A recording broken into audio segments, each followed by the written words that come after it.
તો કેન્દ્ર સરકારે ખેડૂતો માટે ઘણા કામ કર્યા હોવાનો વડાપ્રધાન નરેન્દ્ર મોદીએ દાવો કર્યો છે, પરંતુ ખેડૂતો આ દાવાને ખોટા ગણાવી રહ્યા છે। જો કે અમરેલીના ખેડૂતો વડાપ્રધાનના દાવા મુદ્દે શું માની રહ્યા છે, આવો જાણીએ। 2019ના પ્રથમ દિવસે વડાપ્રધાન નરેન્દ્ર મોદીએ એક 95 મિનિટ લાંબો ઇન્ટરવ્યુ આપ્યો ને તેમાં તેમણે એક વાત એવી પણ કહી કે એમની સરકારે, ભાજપ સરકારે 4.5 વર્ષમાં ખેડૂતો માટે ખૂબ સારું કામ કર્યું છે, ખૂબ નવી યોજનાઓ લાવ્યા છે, ખેડૂતોને દેવું ન લેવું પડે એ સ્થિતિ ભાજપ સરકારે ઊભી કરી છે। આપણે અહીં માર્કેટિંગ યાર્ડમાં છીએ, આપણી સાથે ખેતી કરતા રિયલ ખેડૂતો છે કે જેઓ ખેતીમાં જ ગુજારો કરે છે, પોતપોતાની જણસ લઈને આવ્યા છે। આપણે એમને પૂછીએ, નરેન્દ્રભાઈની વાત સાથે સહમત છો? નરેન્દ્રભાઈ ખાલી બોલે છે, કોઈ જાહેરાતો કરે છે, એનો અમલ થતો નથી। ગુજરાતના ખેડૂત બહુ હેરાન થાય છે, દુઃખી છે, કોઈ ખેડૂતને લાભ મળતો નથી, ફક્ત જાહેરાતો કરે, અમલવાર થતી નથી। તમે શું લઈને આવ્યા છો, તમારી પોઝિશન શું છે? સાહેબ, હું સાવરકુંડલા તાલુકાના ગણેશગઢ ગામેથી અલ્પેશભાઈ ખેડૂત ખાતેદાર, હું મારી સિંગ લઈને આવ્યો છું।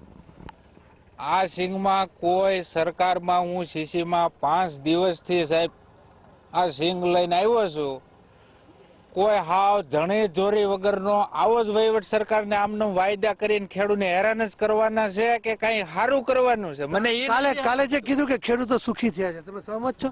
કઈ રીતે આમાં સુખી હોય સાહેબ? તમે જોવો તો ખરા, આમાં કેટલા યાર્ડમાં ખેડૂતો હેરાન થાય છે। આ 5 દિવસથી અમે સીસીમાં ઢગલા કરીને બેઠા છે, અહીંયા કોઈ જવાબ તો દેતું નથી સાહેબ। વધુ એક ખેડૂત છે, તમે ક્યાંથી આવો છો? હું રાજુલા તાલુકાનો વાવેરા ગામથી આવું છું।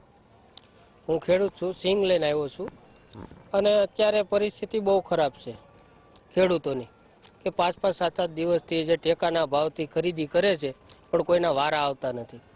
ખેતીમાં તકલીફ શું પડે? 5 વર્ષમાં કઈ ફરક પડ્યો? 5 વર્ષમાં હેરાનગતિ વધી છે સાહેબ, કોઈ જાતનું બીજું થયું નથી। ખોટા બૂંગા ફેંકે છે કે અમે આમ કરીશું, તેમ કરીશું। કેટલા વીઘા જમીન છે? કેટલા વીઘા જમીન છે? જમીન છે 40 વીઘા। 4 વર્ષમાં નવી સરકારમાં કઈ ફરક પડ્યો? નહીં, કાંઈ નહીં, કોઈ જાતનું કાંઈ સરળતા મળી નથી। બેંકનું કઈ વ્યાજ માફ થયું? અરે ના, વધારતા જાય છે, માફ નહીં ક્યાં કરો છો? આ સરકાર માટે તમે શું કહો છો? હેરાનગતિ, નિષ્ફળ સરકાર છે। તો અલગ અલગ તાલુકાઓમાંથી આવેલા તમામ ખેડૂતોનો એક મત છે કે સરકારે નરેન્દ્રભાઈ જે વાત કરી એ સાથે એવો સહમત નથી। ટેકાના ભાવે મગફળી લઈને આવે છે તો 7-7 દિવસ સુધી ખુલ્લામાં એને સૂઈ રહેવું પડે છે, રોજ ભૂંડનો ત્રાસ છે, અનેકવિધ પ્રશ્નો છે। ખેડૂતો આ સરકારથી ખુશ નથી। મહેન્દ્ર બગડા, TV9